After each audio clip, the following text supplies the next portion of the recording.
नमस्कार, मैं हूं अंजलि इस्टवाल। हमारे इस खास कार्यक्रम में आपका स्वागत है, जिसमें हम आपको कोरोना वायरस से जुड़ी तमाम खबरें बताते हैं और अफवाहों को भी दूर करते हैं। जो आज बड़ी चौंकाने वाली खबर आई है वो ये है कि हमने पहली बार 2 लाख का आंकड़ा पार कर लिया है।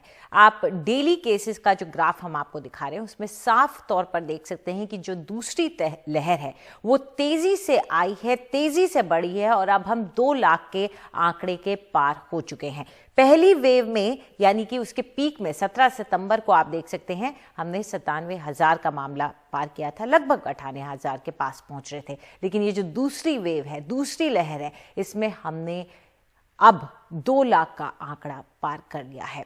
वहीं अगर आप ये देखें कि एक महीने में कितने मामले आ रहे हैं, पिछले कुछ महीनों का ब्यौरा हम आपको देख रहे हैं। इस साल 2021 का देखिए, जनवरी में जहां कुल मामले जनवरी के उस महीने के करीब 5 लाख के करीब थे, वहीं फरवरी में वो 3.5 लाख थे और मार्च में ये लाख एक बार में ही आप देख सकते हैं कि 11 लाख हो गए और अप्रैल में अब तक सिर्फ 15 दिन के अंदर 19 लाख मामले आ चुके हैं। तो अप्रैल का महीना जो है वो भारत पर बहुत भारी पड़ा है। अब पॉजिटिविटी रेट को देखते हैं, जो कि एक तरीका है जाने का कि स्थिति कैसी है इन्फेक्शन को लेकर हमारे देश में। तो आज का पॉजिटिविटी रेट 12% का है और हम कहते हैं कि 5% से कम होना चाहिए पॉजिटिविटी रेट अगर आप महामारी को काबू में करना चाहते हैं। और आप देख सकते हैं कि ये पिछले 4 हफ्ते में कितनी तेजी से ऊपर गया है। 18 मार्च को जो 3% का पॉजिटिविटी रेट था वो अब 4 हफ्ते के अंदर 15 अप्रैल तक 12% तक पहुंच गया है। तो आज इस पर हम चर्चा करने वाले हैं कि ये जो तेजी देख रहे हैं हम, जो 2 लाख के पार मामले हो चुके हैं, वो कितना आगे तक जा सकता है अगर स्ट्रिक्ट रिस्ट्रिक्शंस नहीं लगाई गई। इस पर चर्चा करने के लिए हमारे साथ डॉक्टर अविनाश भोंडवे जुड़ गए हैं, जो कि फिजिशियन हैं और पूर्व अध्यक्ष हैं IMA के महाराष्ट्र से। हमारे साथ डॉक्टर यतिन मेहता भी हैं, जो कि चेयरमैन है Medanta institute of critical care के। आप दोनों का बहुत बहुत शुक्रिया हमारे साथ जुड़ने के लिए। डॉक्टर मेहता, आपके साथ शुरुआत करना चाहेंगे। दिल्ली ने भी रिकॉर्ड मामले दर्ज किए हैं। दिल्ली ही क्या, अगर आप 10 राज्य देखें जो सबसे ज्यादा रिकॉर्ड मामले दर्ज कर रहे हैं, उनमें से 9 ने अपना रिकॉर्ड तोड़ दिया है। तो क्या बेलगाम हो चुकी है कोरोना की रफ्तार और आपको लगता है जो curfews, night curfew, weekend lockdown ये जो लग रहे हैं, इनका कोई फायदा हो पा रहा है?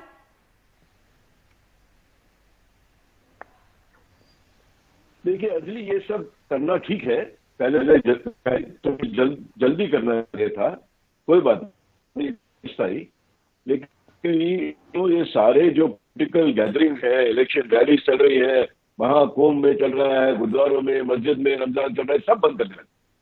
अगर आप जिंदा है तो आप पूजा कर, जब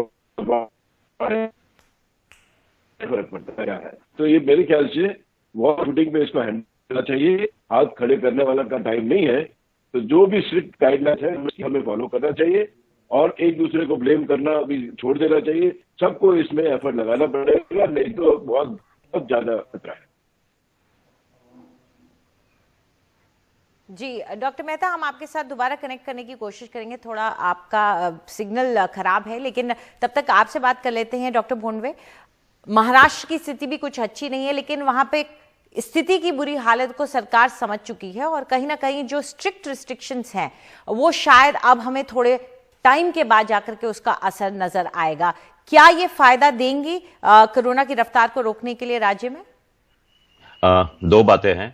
एक तो महाराष्ट्र में जो लॉकडाउन लगाया है, उसको लॉकडाउन नहीं कहा जा रहा है, लेकिन जो भी है वो नाम बदला हुआ लॉकडाउन है।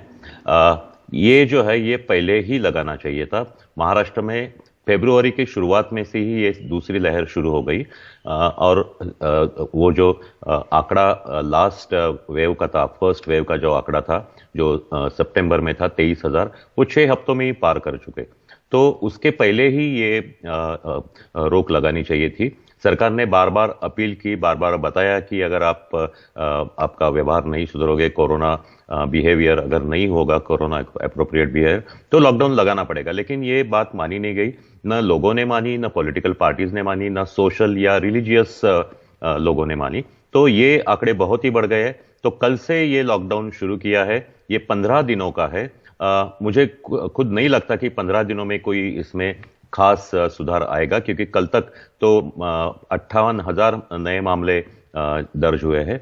तो इसमें ये थोड़ा और कुछ देरी तक लगाना चाहिए। लोगों को एक बात मेन ये है कि ये जो अभी लहर है दूसरी, ये म्यूटेंट की वजह से है।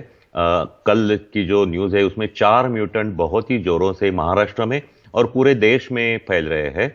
इसमें वो ब्रिटिश वेरिएंट जो है वो भी डबल म्यूटेंट बताया जा रहा है। उसका नामकरण भी किया है B1617। और महाराष्ट्र के जो 2 म्यूटेंट है E484Q और L425R, केरला का भी है N440K। तो ये जो सब म्यूटेंट है, इनका एक वैशिष्ट्य यह है कि ये बहुत तेजी से बढ़ रहे हैं। पहले वायरस से ये म्यूटेंट कम से कम 3 गुना तेजी से बढ़ रहे हैं। और दूसरी बात है कि ये जो पहले अगर आपको कोरोना हो चुका है और आपके शरीर में एंटीबॉडीज है, तो वो भी नहीं मानती, फिर भी आपको हो सकता है। तो इस तरह का ये जो है ये लहर फैल रही है। शुरू में ये 20 से 45 साल के लोगों का था, लेकिन अभी सब 60 के ऊपर के लोगों को हो रहा है, कोमॉर्बिड लोगों को हो रहा है, बच्चों को भी हो रहा है। तो ये अभी मार्च महीने में 55,000 बच्चे इससे इन्फेक्ट हुए थे 10 साल के नीचे। तो ये जो लहर है बहुत जोरों से फैल रही है। और ये जो अभी रिस्ट्रिक्शंस लगाए हैं, ये कल से लगाए हैं, ये पहले से ही लगाने चाहिए थे, लेकिन अभी आगे के 14 दिनों में कैसे ये रिस्ट्रिक्शन लोग ये करते हैं, इसका पालन करते हैं, उस पर ही सब निर्भर रहेगा। जी, रिस्ट्रिक्शंस को फॉलो करना, जो सरकार आपके ऊपर पाबंदियां लगा रही है उन्हें पालन करना बहुत जरूरी हो जाता है, वरना ये जो चेन है वो रुकेगी नहीं। लेकिन डॉक्टर साहब, अगर हम ये देखें कि पिछले कुछ दिनों में, पिछले 15 पीछे के अगर हम देखें, जिस तरह का व्यवहार रहा है, जैसे कि आप कह रहे हैं कि रैली और जो बड़े बड़े जमावड़े हो रहे हैं धर्म के नाम पर, या जो लोग भी रात को बाहर जा रहे हैं, इन सब चीजों को देखते हुए इसका असर हमें कितने दिन बाद देखने को मिलेगा? तो ऐसे में तो नहीं लगता कि 2 लाख पे हम सीमित हो जाएंगे, फिर ये आंकड़ा और भी बढ़ेगा?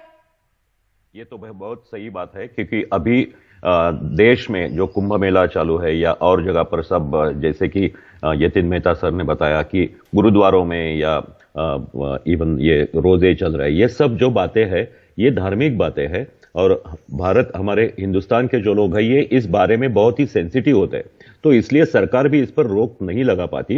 लेकिन ये बात ऐसी हो रही कि अभी जो फैलाव है ये हमको कम से कम अगले हफ्ते भर में उसका असर दिखेगा। तो ये पाबंदियां हैं, ये जो रोक है या लॉकडाउन है, ये कम से कम 3 हफ्ते या 1.5 महीने तक लगाना चाहिए। जैसे कि पिछली बार जो पहला लॉकडाउन लगाया था 25 मार्च को, वो 21 दिन का था, तो बाद में वो बढ़ाते गए। तो इस तरह से जैसे जैसे उसका असर दिखता है उसी तरह से वो बढ़ाना चाहिए। और अभी जो चल रहा है इसमें कॉमन लोग भी उतने ही जिम्मेदार है।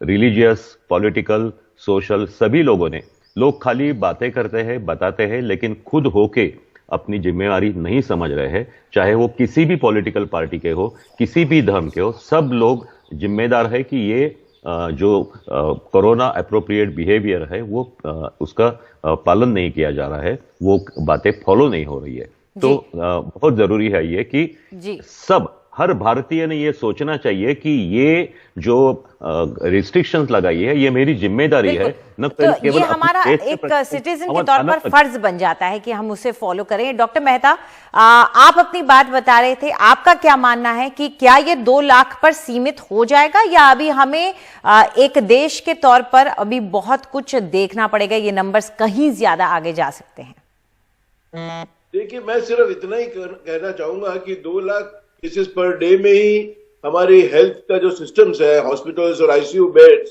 वो क्रम्बल कर रहा है। हम इसको भी हैंडल नहीं कर पा रहे, इसलिए अगर इससे बढ़ा तो बहुत ही मुश्किल मामला हो जाएगा। इसलिए जो डॉक्टर साहब भी बता रहे थे, जिस हिसाब से हमें पब्लिक को भी पूरा अपने आप को कंट्रोल करना पड़ेगा और गवर्नमेंट्स को भी अपना बेल्ट टाइटन करना पड़ेगा। कुछ सारा हमने रिलैक्स कर दिया था, इलेक्शन रैली और सब साधुज और गुरुद्वारे, सब सारा बंद करना पड़ेगा। जिंदा रहेंगे तो रिलीजन रहेगा, नहीं तो कोई रिलीजन नहीं रहेगा। इसलिए वॉर फुटिंग पे करना चाहिए, एक दूसरे को ब्लेम नहीं करना चाहिए, पॉलिटिकली या सोशली जो भी है। और सबको जो उसकी कोविड अप्रोप्रिएट बिहेवियर है, जो डिस्टेंस 2 गज की डिस्टेंस रखना है, मास्क पहनना है, हाथ साफ रखने हैं और भीड़ में नहीं जाना, और गवर्नमेंट को वैक्सीनेशन प्रोग्राम तो वो कर ही रही है, जल्दी वो हो जाए तो भी बेटर है। जी बिल्कुल, आप दोनों हमारे साथ जुड़े और आपने ये पूरा मामला हमें समझाने की कोशिश की, इसके लिए शुक्रिया आपका। तो चिंता की बात है हमारे लिए कि अगर 2 लाख का आंकड़ा हमने इतनी जल्दी पार किया है तो कहीं हम 3 लाख के उस मार्ग की तरफ ना बढ़ रहे हों। हम सबको इसकी चिंता करनी पड़ेगी। फिलहाल हम एक छोटा सा ब्रेक ले रहे हैं। ब्रेक के बाद डॉक्टर भोंडवे देंगे आपके भेजे हुए सवालों के जवाब।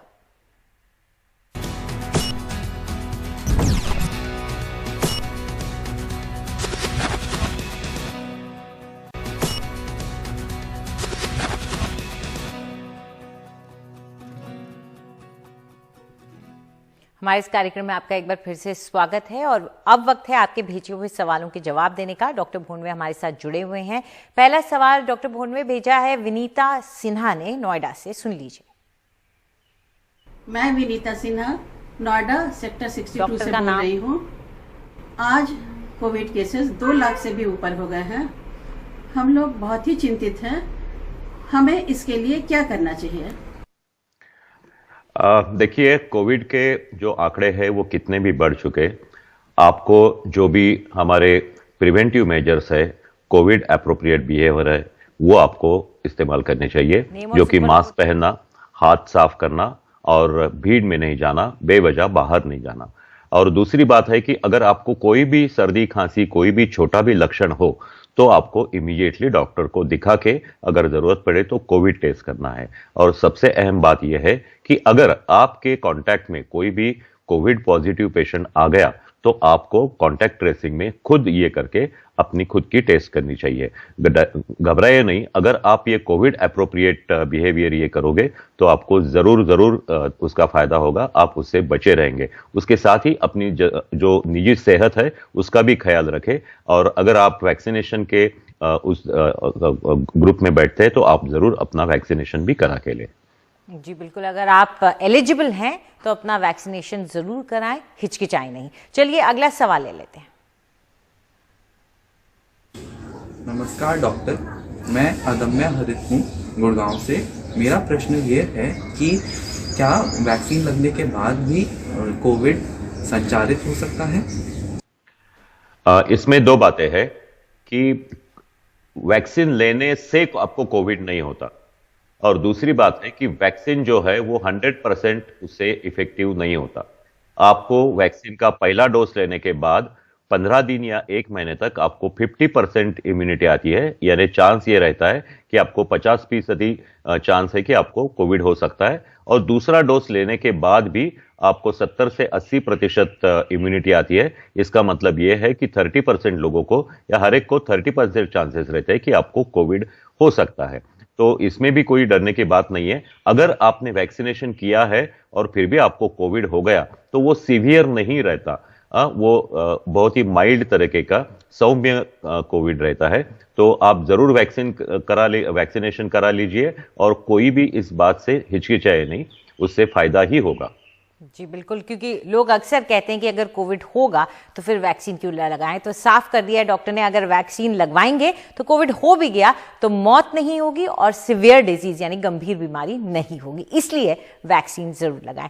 डॉक्टर आप हमारे साथ जुड़े, इसके लिए बहुत बहुत शुक्रिया आपका। तो हमारे आज के कार्यक्रम में इतना ही, लेकिन जाते जाते आपको एक बार फिर से याद दिला रहे हैं 2 लाख का आंकड़ा हमने पार कर लिया है। अगर आपको काम के लिए बाहर जाना है तो मास्क जरूर पहने, पूरी एहतियात बरतें और दफ्तर के अंदर भी, कमरे के अंदर एसी में भी मास्क जरूर पहने। फिलहाल हमारे कार्यक्रम में इतना ही। नमस्कार।